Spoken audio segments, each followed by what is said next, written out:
Hi అందరికీ. నేను tomato chutney చేశాను. అది కూడా పచ్చిమిరపకాయలు వేసి. కొందరు ఎండుమిరపకాయలు వేసి చేస్తారు, పచ్చిమిరపకాయలు వేసి కూడా చేస్తారు. ఎలా చేసినా కూడా టమోటా చట్నీ చాలా బాగుంటుంది టేస్ట్. సంగటికి అలాగే రైస్కి చాలా బాగుంటుంది. ఎప్పుడన్నా మనకి జలుబు చేసినప్పుడు లేదా ఫీవర్ వచ్చినప్పుడు ఏదైనా కారంగా తినాలనిపించినప్పుడు ఇది ఒకసారి ట్రై చేయండి, చాలా బాగుంటుంది. ఇక్కడ నేను 1/2 కిలో తీసుకున్నాను టమోటా, అంటే 1/2 కిలో ఉండదు, కొద్దిగా తక్కువ ఉంటుంది. అలాగే ఆనియన్స్ ఒక 3, పచ్చిమిర్చి కారం బట్టి తీసుకోండి. వెల్లుల్లిపాయలు కొద్దిగా చింతపండు చాలా తక్కువ తీసుకోవాలి. అలాగే ఎండుమిర్చి, కొద్దిగా కొత్తిమీర వల్లే టేస్ట్ బాగుంటుంది ఈ చట్నీకి. ఇక్కడ నేను ఒక 2 ఆనియన్స్ కొద్దిగా, అంటే ఒక మీడియం సైజ్ కన్నా కొంచెం పెద్ద ముక్కలుగా కట్ చేసుకున్నాను. ఈ విధంగా సరిపోతుంది. టమాటోతో పాటు ఇవి కూడా ఫ్రై అయిపోతాయి. ఇంకొకటైతే కొద్దిగా సన్నగా కట్ చేసుకున్నాను, అవి లాస్ట్లో కలపడానికి. ఇక్కడ చూసారు కదా, ఈ విధంగా చేసుకుంటే సరిపోతుంది. వెల్లుల్లిపాయలు కూడా అంతే, కొద్దిగా సన్నగా కట్ చేసుకోండి. టమోటా చట్నీ చేసిన తర్వాత మనం తిరువాత పెడతాం కదా, అందులో వేయడానికి. ఇక్కడ నేను ఒక కడాయి తీసుకున్నాను. అందులో కొద్దిగా ఆయిల్ వేసుకొని ఈ టమాటా ముక్కలు ఉన్నాయి కదా, వాటిని ఇందులో వేసుకున్నాను. వాటర్ అయితే వేయకూడదు, ఆవిరితోనే అవి ఉడికిపోవాలి. వాటర్ వేస్తే అస్సలు బాగుండదు చట్నీ. ఇందులో పచ్చిమిర్చి ఈ విధంగా తుంచి వేసుకోండి, లేదంటే అవి బాగా ఉడికేటప్పుడు పేలుతాయి అన్నమాట కొన్ని. అలాగే కొద్దిగా పసుపు, ఆనియన్స్, కొద్దిగా సాల్ట్ వేసుకున్నాను. ఇవన్నీ ఒకసారి ఈ విధంగా కలుపుకోండి. సాల్ట్ అనేది అన్నిటికీ బాగా పడుతుంది. తర్వాత మీడియం ఫ్లేమ్లో ఒక 5 నిమిషాలు మూత క్లోజ్ చేసుకొని ఉడకనివ్వండి టమోటాని. హై ఫ్లేమ్లో పెట్టద్దండి, త్వరగా మాడిపోతుంది.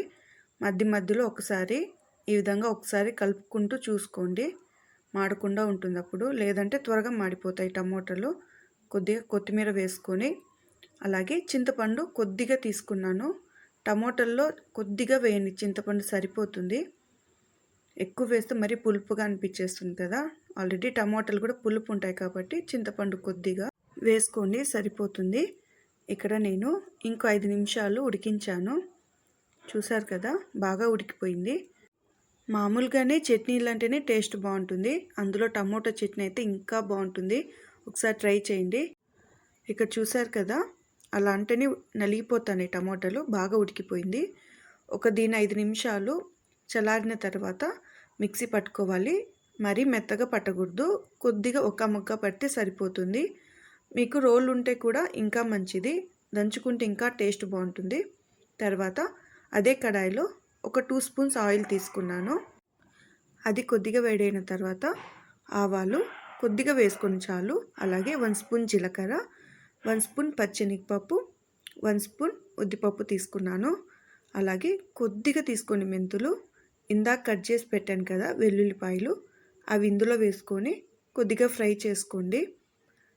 తర్వాత ఆనియన్స్ సన్నగా కట్ చేశాను కదా అవి, ఎండుమిర్చి ఒక 3, అలాగే కొద్దిగా కరివేపాకు, కొద్దిగా సాల్ట్ వేసుకున్నాను.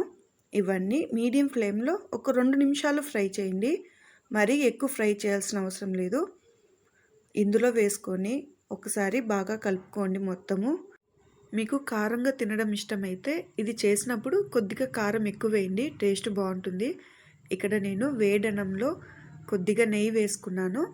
అలాగే చట్నీ, నార్మల్గానే నేను చట్నీలు ఎక్కువగా తింటాను, అంటే రైస్ తక్కువ ఉంటుంది, చట్నీ మాత్రం ఎక్కువ ఉంటుంది. అలా తింటేనే బాగుంటుంది. దీనికి కాంబినేషన్గా అప్పడాలు కానీ, ఒరుగులు కానీ, లేదా ఆమ్లెట్ కానీ చాలా బాగుంటుంది. ఇక్కడ చూసారు కదా, అసలు ఎంత బాగుందో. మీరు ఒకసారి ట్రై చేయండి, ఖచ్చితంగా నచ్చుతుంది. ఈ కరివేపాకు అయితే ఫ్రై చేసినాం కదా ఆయిల్లో, చాలా బాగుంది. ఈ చట్నీ చేసినప్పుడైతే 2 ముద్దలు తినే వాళ్ళు కూడా ఒక 4 ముద్దలు తింటారు, అంత బాగుంటుంది. ఒకసారి ట్రై చేయండి, మీకు కూడా నచ్చుతుంది.